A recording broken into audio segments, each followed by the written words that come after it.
카타르 월드컵 우승국인 아르헨티나는 월드컵 전 15경기 중 13경기를 클린시트를 기록하며 준비 기간부터 아르헨티나는 완벽한 경기력을 보여주며 월드컵에서 좋은 성적을 낼 수 있었습니다. 한편 팔레스타인전 무승부 우리 대표팀은 4연승을 달리며 사실상 비주에선 우리 대한민국 축구 대표팀을 막을 적수가 없어 보였습니다. 그럼에도 마냥 웃을 수 없는 이유가 있는데, 홍명보 감독이 이끄는 대한민국 축구대표팀은 14일 쿠웨이트 자베르 알 아마드 국제경기장에서 열린 피파 랭킹 135위의 쿠웨이트와의 2026년 북중미 아시아 월드컵 3차 예선 조별리그 B조 5차전에서 3대1로 승리하였습니다. 대한민국은 팔레스타인과 1차전에서 0대0 무승부 4연승을 이어오고 있습니다. 오만전에서 3대1로 승리한 이후 요르단과의 경기에서 2대0, 이라크와의 경기에서 3대2, 그리고 쿠웨이트와의 경기에서 3대1 승리를 거두는 과정에서 무려 11골을 성공시키며 가공할 만한 파괴력을 보여주고 있습니다. 3차 예선 그 과정에선 손흥민과 이재성, 오세훈, 오현규가 각각 2골씩을 넣었고 황희찬, 주민규, 배준호가 각 1골씩을 기록하는 등 특정 선수에게 득점이 집중되지 않고 있으며 점점 다양한 루트에서의 공격 기회를 창출하고 다양한 시도를 할 수 있다는 점에서 상당히 고무적이라 볼 수 있습니다. 부상에서 복귀한 캡틴 손흥민은 A매치 통산 50번째 골을 기록하며 황선홍 감독과 함께 득점 공동 2위에 올랐습니다. 최근 LADBC의 페에노르트에서 좋은 활약을 보여주고 있는 황인범은 2개의 어시스트를 기록하며 한국 중원의 창의성을 여실히 보여주며 양팀 통틀어 가장 높은 평점을 기록했습니다. 뿐만 아니라 새로 발탁된 이현주 선수와 손흥민 선수의 체력 안배를 위해 교체로 투입된 배준호 선수는 골맛을 보며 대표팀의 젊은 선수들도 좋은 경험치를 쌓을 수 있었습니다. 현재까지 3차 예선 4승 1무라는 좋은 결과는 분명 유의미한 성과라고 할 수 있으나 이 결과에 너무 큰 의미 부여를 할 수는 없습니다. 우리가 상대한 팀들은 우리보다 객관적인 전력과 더불어 피파 랭킹이 한참 아래인 팀이었기 때문입니다. 우리의 목표는 월드컵 본선 진출이 아닌 16강 이상이 홍명보 감독이 부임 시 밝혔던 8강의 목표로 이 월드컵을 바라보고 있기 때문에 우리의 눈높이를 더욱 높일 필요가 있습니다. 예를 들면 카타르 월드컵 우승국인 아르헨티나는 월드컵 조별 예선 사우디아라비아에게 패배하기 전까지 36경기 무패 행진 및 지난 15경기 중 13경기를 클린시트를 기록하며 앙헬 디마리아, 라우타로 마르티네스, 리오넬 메시 등이 포진한 화려한 공격진과 더불어 후방 수비 조직력 또한 상당히 높은 수준을 유지할 수 있었기 때문에 매경기 공수 반면으로 완벽한 경기력으로 월드컵을 맞이할 수 있었고 그 결과 우승으로 이어졌던 것이었습니다. 또한 빌드업 축구를 중시했던 우리 대표팀의 전 감독 벤투 감독 시절 아시아 최종 예선 10경기 평균 65.2%의 높은 점유율을 확보하였으나 이후 월드컵을 얼마 남겨두지 않은 평가전에서 만난 브라질에선 42.4%, 칠레전 51.2% 등 우리가 여태껏 겪어보지 못한 높은 클래스의 상대들과의 경기에선 비등하거나 흔히 말하는 계속해서 두들겨맞는 흐름이 나왔습니다. 압박 강도 수치를 나타내는 PPDA 역시 아시아 최종 예선 평균 18.8회를 기록했던 것과 달리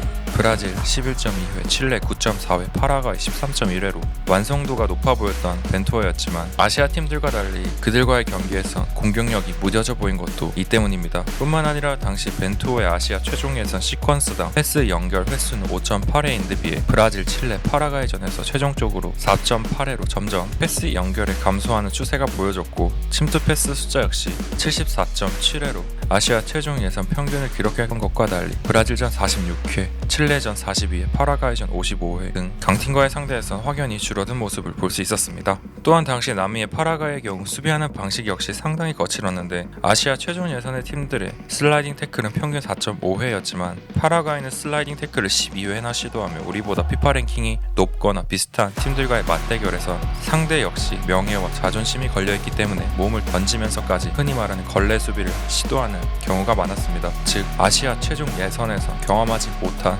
압박 강도와 거친 수비, 강한 몸싸움이 유발되는 상황에 우리 선수들이 놓여졌을 때를 대비해 보다 높은 수준의 경기력을 보여주어야 합니다. 손흥민 선수의 경우 당시 아시아 최종 예선과 달리 남미 팀들과의 평가전에서 평균 5회 이상 패스를 받는 횟수가 줄어들었고 이는 앞으로 더욱더 한정된 기회에서 결과를 만들어낼 수 있어야 하는 우리 공격진의 능력을 필요시 하게 될 것입니다. 즉 요약하면 우리 대표팀은 월드컵에서 만나게 될 팀들과의 경기에서 매경기 약 70%대의 점유율을 결코 확보할 수 없을 것이며 평균 600번 이상의 편안하게 안전하게 팀 동료와 패스를 할 수 없습니다. 따라서 보다 효율적이고 빈틈없이 준비를 하지 않으면, 즉 지금처럼 매경기 실점을 하면서도 공격 진영에서 더 높은 기대 득점 값을 기록하지 못한다면 좋은 결과를 만들 거라고 장담을 할 수 없습니다. 최상위권 경쟁국이 없는 이번 3차 예선에서 대한민국이 압도적인 모습을 보이는 건 어찌 보면 당연한 일입니다. 중동 국가들이 많이 포진된 우리 조는 중동 원정에서의 압도적인 분위기와 그 낯선 환경에 대한 어려움을 제외하면 우리 대표팀이 경쟁 상대로 삼을 만한 팀이 사실상 전무합니다. 기본적으로 중동 애들은 이 부담감이나 압박감이 우리 선수들보다 적어. 이유는 쟤네는 잘 돼도 알라신이고 못 돼도 알라신이야. 내일 여러분들은 우린 알라신하고 싸우는 거야. 오만하고 싸우는 게 아니라 알라신하고 싸우는 거야. 무슨 얘기 알겠어? 네. 이 신하고 싸우려면 얼마나 많은 에너지가 필요해야 되는 건 알겠지? 네. 그리고 우리 대표팀은 파리 생제르맹, 토트넘, 바이에른 뮌헨과 같은 그 어느 때보다 퀄리티 높은 선수들이 포진한, 즉 우리의 대표팀은 현재 황금 세대를 맞이하고 있습니다. 이런 관점에서 대한민국이 현재 공수 방면으로 점 만점의 경기력을 하고 있냐라고 물어봤을 때 그렇지 않습니다. 5경기에서 4실점을 하며 경기당 한 골 이상을 내주진 않았지만, 최근 이라크전과 피파 랭킹 135위의 쿠웨이트전에서 각각 실점을 하였고 2경기에서 3실점이나 한다는 건 일종의 경고 신호라고 할 수 있습니다. 특히 대한민국은 이라크전에서 난타전을 펼쳤는데 오세훈의 전반 선제골 이후 초반 후세인에게 동점골을 내주었으며 오영규와 이재성이 연속 득점으로 승기를 잡는 듯 했으나 추가 시간 발빠른 바예시에게 추가 실점을 허용하며 3대1로 다소 아쉬운 결과로 마무리되었습니다. 이번 쿠웨이트전 역시 3대1로 다행히 승리를 할 수 있었지만 배준호 선수의 추가 득점이 없었다면 이 경기 역시 자칫 위험할 수 있었습니다. 특히 세트피트 상황에서 쿠웨이트가 골대를 맞추는 장면은 노마크 찬스를 우리가 분명히 허용하였지만 대한민국이 큰 행운이 따랐기 때문에 실점을 하지 않았다고도 할 수 있습니다. 이후 실점 장면 또한 아쉬웠습니다. 경기 내내 탄탄한 수비를 보여줬던 대한민국의 후방인데 후반전에 집중력 저하로 60분 아제드의 킬패스는 김민재와 이명재 사이에 떨어졌고, 조금 더 가까운 위치에 있었던 이명재가 조금 더 악착같이 마크를 했어야 했지만 이를 허용해버렸고 다음이 이를 마무리하며 실점으로 이어졌습니다. 마제드의 크로스를 우리 최종 수비들이 그대로 흘려버린 상황은 분명히 고쳐야 할 부분입니다.